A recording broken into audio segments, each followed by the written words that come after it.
and welcome to The Decision Makers, the show where we dig into what it takes to run a town. Today we are here with Mayor Blake McCutcheon. Welcome to the show. Thank you. So we're going to start right at birth. Okay. So what is your background? Okay, that's a long ways back now. Maybe not that far back, but certainly before council. Okay. Well, I'm originally from Carmen, Manitoba. I grew up on a farm there. And obviously went to school there. Moved into Winnipeg, went to the University of Winnipeg for a little bit, decided that really wasn't for me, and then moved into what the world I was in for all my 35 years in Nipoa, which was a decorating store. We started with paint and drapes and flooring, and then at the end of the day, flooring became our biggest part of our operation. You know, I always said we lived in only 2 houses in Nipoa. We've been on our original second house now for over 40 years, and we moved our operation 4 times, I think. So I always found that interesting, because that was so much more difficult to move, right? Because I can only imagine. With all the flooring and everything. So anyhow, I'm married to Kathy, of course, and she taught when I first met her down in Winkler, and then when she came up here, she was an EA, and then we had the 2 girls, and CJ is now a teacher in Nipoa and Eden, and then I have a daughter out in Kelowna who's a lawyer. So, and you know what, I've always been, we've always been busy with the business, right? That obviously when you own your own business, that just eats up, especially when it's brand new and you didn't buy it from anybody, you just started it from scratch. But back in '98, I became part of Touchwood, a volunteer board member there, and I've loved that. I've been there for 23 years. And, that's really opened my eyes to, how much being a volunteer is so important in any community, how that's, it gives you such a great feeling to be able to help people and to, move projects forward and make organizations bigger and better. And then, of course, 3 years ago, right, almost 3 years ago now, this month, right, I made that bad decision to to run for mayor, and again, I had not been involved. I've always been very interested in politics, federally, provincially, but never obviously engaged. I was never a councillor, never sat on anything like that. So yeah, it's been really, really, really interesting. That must have been a pretty steep learning curve. It was. You know what? And I remember Colleen telling us that, our CEO, and Colleen says, "You know what?" And I go, you know what? I own my own business, and I'm part of Touchwood. How bad? Yeah, she was right. It is a really steep learning curve. So yeah, but it's been very interesting. So you never, I guess you've served on boards though. So you've served in sort of those kind of positions. Had that kind, but this is, you know what, I say that, and I said that to Don Wamsley, who I'm usually sitting up where you're sitting. Said to Don, it's completely different when you're elected. And I never really understood that before. Being an elected official changes the dynamics of that role completely, right? And I never really understood that. And you know what, it also has reminded me in my first 2 years how much we should be thankful for the people over the decades that take on those roles, right? They're tough. They're tough roles, right? And I know there was a guy years ago when I was doing his house and flooring, and he was a councillor out in, would it be Langford? No, it'd be Lansdowne. And he always said, you know what, everybody should take one term of 4-year or 3-year councillor, right? Just to see what it's like. And I thought, but he's right, it's true, right? If everybody sat in those chairs for 4 years, I think they'd have a different perspective. I have no doubt that is true. Yeah. So what made you decide that was what you wanted to do, and what made you decide when you did it that was the time? To be mayor? Yeah. Yeah.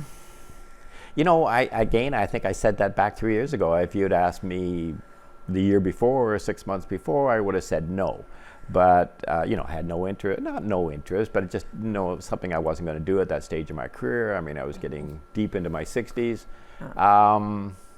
I think it was just that, we had a few things occur in town, and, I know councils do the best they can and administration does the best they can, but sometimes you just need a breath of fresh air, and I think that's what occurred in this particular case. I just think there was a few things occurred, and I've always said it. It wasn't just me, right? It was we had 4 councillors and myself, so we had 5 new people. So on a board of 7, Yeah. and I mean the town was looking for change, and actually it occurred across the province. If you actually look at the statistics, Oh, really? yeah, there was almost a 40 to 50% turnover on councils. So it was an interesting. Why it occurred that way, I have no That is really idea. interesting, Yeah, so yeah. it did occur. And picking mayor, I guess, I did think originally start about maybe just being council, but then I thought, I've run my own business for 35 years. I've been chairman of Touchwood for 20 years, and I thought, I'm just, I just feel comfortable in that role. So I thought, so I thought if you're going to be on council, you might as well be at the top. So And someone's got to do it. yeah, right? someone's got to do it. Yeah, exactly. So that's exactly where we ended up. And like I said, it's been, again, I'm very lucky at the, I always say people, I use that word too much. I use that word lucky. I should say fortunate.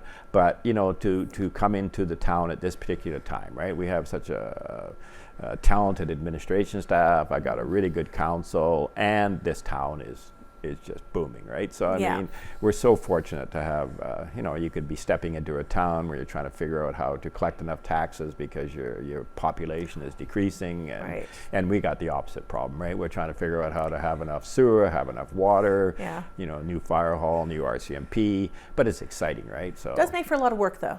yeah, it does make for a lot of work. You're right, and yeah, no, you're right, it does. But again, it goes back to administration. And I've made that discussion before too, right? That this is an unusual relationship that councillors have with administration, right? Because, and I've said it to them sitting at their desk, right? Councillors come and go. Like, right? A lot of people do a 4-year term or they do an 8-year term, but a lot of your administration staff can be there for 20 or 30 years. So you know what, they have a really good understanding of the town, and they have and they have their own perspective of how they would like to see things done too, right? And I've always said it's tough for them, right, when we show up, right, and they go, oh, okay, what are we going to get here, right? Like how Every 4 years, you're never quite sure. Yeah, what's this council going to be like? What's this mayor going to be like? And I find that interesting. So it's an interesting relationship that has to be formed. And those dynamics are interesting, right? Because they're built to please, right? I mean, administrations want to please, and I mean they want to please taxpayers and they want to please council. But at the end of the day, they also want to do a good job. So sometimes that comes into conflict. So yeah, it's been interesting. But like I said, I've been very fortunate, to have a very well experienced staff with lots of knowledge and.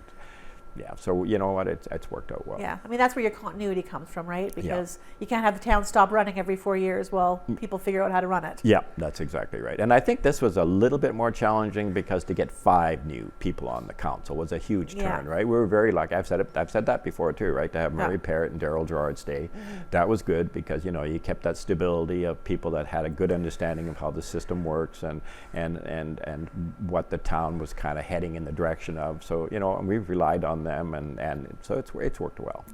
So when you stood for mayor, and you said there was things going on in town, were there any specific sort of pet projects of yours or things you really wanted to address in your term as mayor? Well, and again, that's interesting because I would suggest now, 3 years in, what I thought I wanted to address in the town has changed. Which is which is not a bad thing, right? I've always said, I think that's a sign of progress is people that can change their position, right? I don't think you should be so locked down on a position that you go, I'm going to stick with this whether everybody else thinks I'm wrong or not. So I would suggest 3 years ago when I came in, it was about transparency, communication in the community. I just thought maybe a little bit of that was missing. I thought streets, of course, streets has always been such a huge issue in the town, right? It's always been a discussion. Why does NEPA not do a better job of upgrading or repairing and recreation, of course. Yeah. But now, after 3 years, I understand that start with the rec. Well, of course, recreation was kind of put on a back burner because and again, I've said this before, is that over the last 8 years, this town has put $25 million towards infrastructure. So, you know, you look at the lagoon, you look at the new water reservoir, you look at the RCMP, you look at the fire hall, you look at the CN property. So that's $25 million that's gone out the door to build our infrastructure so that a town that was 3,500 people is now a town of 6,000 people and growing. And maybe in 10 years it'll be a town of 8,000 people. So that was a really important part. And again, I give full credit to our administration and to past councils who had the courage to move forward with that. But obviously something has to go on the back burner when you do that. So that was recreation and that was the streets, right? Because I mean, to do a block of streets is $400,000. Yeah. So, you know, if you're looking for cash, I mean, you unfortunately you take away from those things. Yeah. The communication and transparency, and I have a really tough time with that now that I've been in here 3 years, because if I kind of say, well, we're doing a really good job, then I'm basically saying past councils didn't. So I don't want to say that because that's not true. I just think just having a turnover is never a bad thing, right? Sometimes you just need to get a new perspective, and you know, it will be the same way, right? If this council was to stay here for 8 or 12 years, people would be going like, "What the hell," right? Like, like you guys are, Get some fresh blood in here. Yeah, exactly. So you know, so yeah, that's basically where. And I would think it would be safe to say that over the last like 8, 12 years, we've had some very different styles of management of the town. Yes. Of councils coming through. Yeah. Yeah. I agree with you. And you know what? The more I again, I mean, I'll be honest, I was a novice in municipal politics. And I mean, it's difficult in small towns now to find good CEOs and good town managers and stuff like that. It's a big job. Yeah, it's a big job, and you know, there's a lot of politics that comes along with it too, right? I mean, not only do they have to deal with the council, they have to deal with the taxpayers, and then they have to deal with the provincial government, and then occasionally the federal government. So you know, it's a lot of stress. It's a lot of pressure on them. So you know, we're very fortunate to be able to have who we have, and to be able to keep them. Yeah, I mean, I would say if there's one person who understands how everything works in the town, it's Colleen. Oh, absolutely. Yeah. Yeah, no, you're right. And you know what? I mean, I learned that in business. I learned that with Touchwood, my mentally challenged, and I learned that at the town, that everything starts from the top down, right? And you know what? And if you have an issue going on, you can either look at council, you can look at administration, and you can say the same thing in a volunteer. It's either the board or the administrator there, or you can look even in a private enterprise, right? It's the owner, it's the people around them. So yeah, no, it's always driven by top down. So yeah. So what does, now that you've sort of been in the position for a while, what does a day in the life of the mayor look like? Like, what are your regular things that you need to do as a mayor? I think, you know what, I think what I've learned over, again, I'll go back to my past, you know, years at owning my own business, and then my years on the volunteer board at Touchwood, and now at the town, is you let people who know what they're doing do their jobs. And I think that's what I learned a long time ago. And that started when I had, you know, Chalet Carpets, was that you surround yourself with capable people and then get out of their way, right? That's really what you do, right? Yeah. And I mean, you want to encourage them, and you want to, you know, set goals and priorities for things that maybe you or the council or ownership would like to see. But at the end of the day, I think the most important thing that I can do as mayor is to give my council and my administration the best opportunity to succeed. And that's what I've always tried to do. So on a day-to-day basis, I will just go in and I will touch base with, you know, Colleen or Denis or Marilyn as our, you know, EDO, or Jody as the assistant CEO, or even, you know, talk to Jamie in finance, or Dallas on the water side. Yeah, I think it's just a question of giving them a feeling that, you know what, that they're appreciated, and that, you know, we want the town to succeed. Yeah. And you know, when we give them goals, whether it be you know, the rec, you saw the new plan came out for the swimming pool and Riverbend Park. So that was a goal the town had set up 3 years ago, and now it's, you know, it's unfolding, and, you know, full marks to the administration, right? But again, that was a direction that was given by the town, and they understood that. And I mean, they had other priorities too, of course, with, you know, lots of stuff going on, but they still moved forward on that. So yeah, I mean, Yeah, it's interesting, right? I think you got to be careful not to try to leave your imprint too much, right? I think, we all have ideas and positions, but I think you always have to look for consensus, right? And I've always been a middle of the road, so. But you're very sort of present in the office. You're there every day. Yeah, I'm there every day. Yeah, and I say to Colleen, "What do you think? Too much?" And she said, "I'll let you know." So, okay. So, yeah, I feel comfortable. I think that's, I think that, okay, and I think that is something that will have to be addressed. It won't be in this term, or maybe the next term, maybe the term after. This town is growing. So, at some point, the town is going to have to make a decision. If you look at bigger centers, mayors have a bigger presence in the town office, right? I mean, but that's also driven by salary, and not like, it's okay with me because I'm retired, I have the time. But if you're asking someone who's got a full-time job, and now you're asking them to have a bigger presence in that office, well, then how does that work? And I don't have the solution for that one.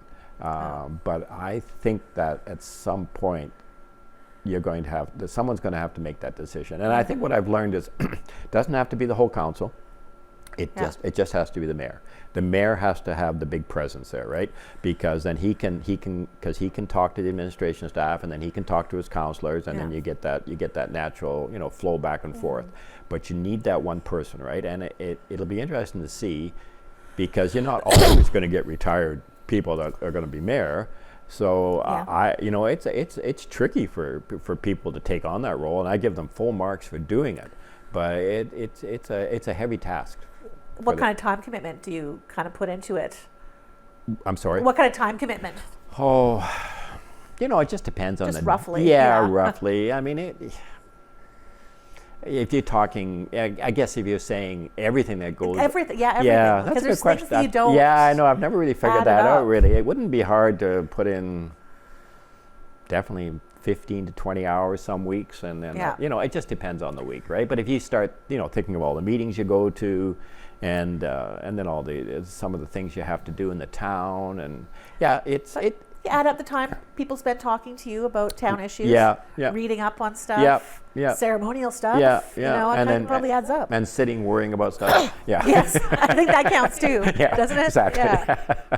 So it's interesting, like I said, but it'll be interesting on a go-forward basis to see how. And we're not the only one, right? I'm assuming you get down into southern Manitoba, you got those growing towns like Winkler and Steinbach and Morden. Yeah. I have no idea how they've addressed that issue, but yeah. I think they probably started from a larger place than us, but still. Yeah. I don't have the numbers, obviously, but I think our growth hasn't slowed, has it? Oh, not at all. No, I really think we are probably, well, I know for sure north of the number one. We're the fastest growing community in Manitoba, north of the number one. Yeah. But, south, I don't know. But it's going to be an issue. Yeah. And I mean, it's a good problem to have, right? It is better than the opposite. I mean, 10, 15 years ago, we were that retirement community. Yeah, we were absolutely. We were sort of I don't know if we were shrinking, but I suspect we probably were. I know schools numbers or just holding our own. Yeah. And now the schools numbers. Well, we just built a new school. Our numbers are booming so much. I know. Yeah. And we're still using all the huts, basically. So. Yeah. I mean, which was I mentioned this when I was talking to Brian as well. It's kind of been a blessing that we had that this year, because with COVID they had to use every classroom in every school. Yeah. Yeah. We couldn't have done it without the extra space. We would have been out in, church basements and wherever other space we could find. Yeah. So no, I agree. So that's been So there are now each councillor, including yourself, are on committees within council. So what are some of the things that you so start at the top. As mayor, I can sit on. If I choose to, and I don't always, but I mean, on any committee that's set up inside the town, I can be part of that. Right. So whether it's finance or public works or any of the other projects that are going on, personnel, rec, I'm not allowed. It's as my role, I'm allowed to sit in those meetings. Right. So that's one of it. Human resources is one that normally gets. I would suggest not always, but many times the mayor is part of that one, because again, he's the most engaged one in the administration. Right. So he has a better understanding what's going on there and what's going on with union and stuff like that. So that I do sit on that one. And then as I slide off that, I sit on the planning board, and that I really enjoy that, and that's something I really wanted to sit on when I came on. So the planning board is, there's the three of us, the three municipalities. There's Rosedale, there's Lansdowne, and there's myself representing Nipawin, and I have Murray Parrott. So Murray Parrott. So there's two from each of our municipalities that sit on that board, and then of course we have Jeff Braun who runs it. Right, he's the building inspector, and he's the head of that side of it as the paid employee. And that's really been a really interesting role because, and one of the reasons why I wanted to really sit on, in fact, I tried to pick boards like that. I really wanted to integrate with the municipalities.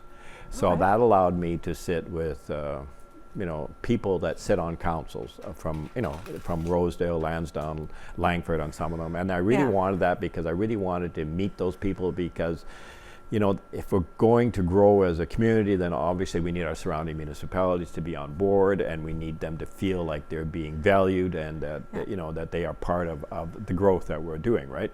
And so that's worked out really well. I mean, Nipawin, of course, it's got a huge building permit program going on. It must. Yeah, exactly. I've looked at the construction just driving anywhere in town right now. I know. And, and Rosedale has its own, and Lansdowne has its own, but it's good to sit with them. And you know what? I guess I've learned that, and I think I've always known that a lot of networking is done before the meeting, right, or after the meeting, right? And you know that too, right? You sit around afterwards and you chat a little bit and you find out what's going on and what your issues are and what the good things are and what the bad things are. So no, I really enjoyed that. It's been a really big learning curve on how some of this stuff works and where we fit in the Planning Act and how it has to go to Brandon, and then it goes to Manitoba, and how that all works, and then how it comes back down. And that's been, so that's a once a month meeting. It has public hearings too, so you get to sit in those occasionally. The other one I chose was Evergreen. Now Evergreen is the recycling and landfill where all our garbage goes to, and again that is I'm one of 6. Nipawin is one of 6 communities there, so so you get to meet a lot of different people. I'm sitting with people from Minnedosa, from Carberry, from Langford, so that's so I really enjoy that one too. And again, that's really been an interesting one too because the average person, they put their garbage out and it's gone, and and this isn't something you often say of a landfill, but that's actually kind of a happening place right now. They've got some new technology going in. Yes, that's right. Now with the new gasifier out there that we're kind of working on, and of course now we switched to the garbage carts, and that was an interesting decision we made, but it's worked out extremely well, and I think everybody's been pretty happy with it. I know we've had a few hiccups where we've had some people go, how come I'm getting a tag on my recycling, because but it's just a learning curve that people have to understand what you can put in there, what you can't put in there. But just for example, we did this gasifier, I'll get that in just a second, but so they just did a new cell out there. So the cell is what you create for all the garbage to go into, and that last cell was just completed, and it was $800,000. So it's a huge amount of money to build these cells, and they're filling more quickly all the time. So obviously, and there's lots of land out there, but I mean, it's still just a question if we could find something that's more efficient, right, or could be better use of it, right? So the gasifier was, and I wasn't around when they started that, but good for them. That was a project that was started quite a few years ago, and it's still not completed. Like it when you get involved with multi-levels of government and the bureaucracy, and it is what it is. It's no one's fault. It just takes a long time. So we're getting close to the final stages. It's been tested, and we're waiting for the environmental assessment. And it'd be interesting to see how it unfolds, because it's a great future. I mean, you can't use the word burn. It basically vaporizes, right? It's like Star Trek, right? It's gone, right? It's just it's just not there, and there's not much left over, and it can be and it could be mobile if you want it to be. So if High Life said they wanted to do one, I mean, they could own one, or if someone had a greenhouse and they wanted to have that for heat, because then they could create so it's got a lot of potential. I think it's just early stages. I mean, what I understand about that one is that there's not a lot in Manitoba, and Manitoba doesn't have regulations for them yet. Right. In fact, it's exactly right. We had to get the testing done out of Ontario, and we're kind of, and Manitoba's kind of using their guidelines to approve it. So again, that drags everything along, right? Because so we're kind of ahead of the curve on this one, I think. Yeah, I think we are too. But again, it's extremely exciting, and I mean, you know what? It's been a long haul, and hopefully in the next. I mean, you know what, you talk to there's some board members that have been there for a long time, and they go, Blake, we've been talking about this for 5 or 7 years. So you know what, when they say a month or 2 months, they say, yeah, don't count on it. Yeah, so that's been good. I really enjoyed that. I sit on, I think you had mentioned that you had Deputy Mayor Headley here, and he sits on the clinic, for the doctors, and we kind of take turns on that one. So I sat on that one too, and that's really been interesting too, of course. To is that the recruitment one, or is that this is the running of the operation, making sure the clinic's in good shape, and paying the bills, and that's another place that's really expanded. Yeah, in the last few years. I know, and of course we have, I mean, the heart and soul of that organization when it comes to fundraising is Mary Ellen Clark. Absolutely, I mean, she's. Obviously right now we have the fund going on, right, to buy the tickets, and and that's really impressive too. But I mean that you have the municipalities sitting at that table, right? So you have all the municipalities there. You have Langford, you have Lansdowne, you have Rosedale, you have Neepawa. So again, it just reminds you that these are community projects. Yeah. So, I really find that interesting too. I mean, there really is a lot of integration between Neepawa and the municipalities, as there needs to be, because I think a lot of Neepawa's workforce lives out of town. I know I grew up in Eden, so I know sort of how that worked. Yeah. I think, I don't think I understood that, but I think I'm starting to understand that now that I think the town is always viewed a little bit as the somehow, I don't want to use the word bully. I don't know what the word would be, but they're always viewed as the player at the table that seems to want more than the rest, right? And so I think that's something I've really learned too, right? Is to try to accommodate what other people want, and to understand their needs and their requests, and it's tricky, right? Because as you say, we're such a growing town, right? I mean.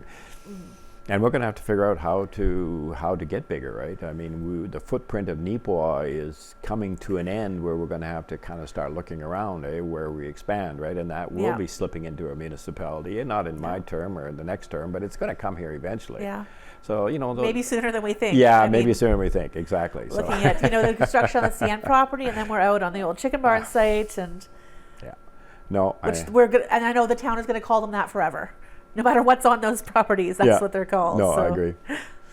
Otherwise, I think that's it for my committees. I mean, you're right. There's lots of meetings. It was interesting. We just had a meeting with the Jim Mercer. He's the RCMP representative for this area. He would be Mark Morehouse's and Colby Argue's boss, and he came in for a visit, and that was really interesting. Those are the things. And someone once told me that if you're going to run for council, if you're going to run for mayor, there's going to be some things you're going to go, wow. That's. I'm really glad I did it. And then there's going to be some things you think, okay, why am I here? But these type of conversations where we sit with these people and listen to their, these guys have got 30 years experience, and how they see the RCMP unfolding and how they see the future. Those are the ones I really find interesting. Those are really great conversations to have, because they have so much knowledge. Oh yeah, and in a very specific area of focus. And very specific areas, right? And that's information the average person never really gets to see or hear, right? So so that's really been exciting. I mean, we got water going through someone's basement, or someone's tree got knocked down, then you're going, okay, why am I here? But you know what, that's part of the role. Join us next week for part 2 of our interview with Mayor Blake McCutcheon.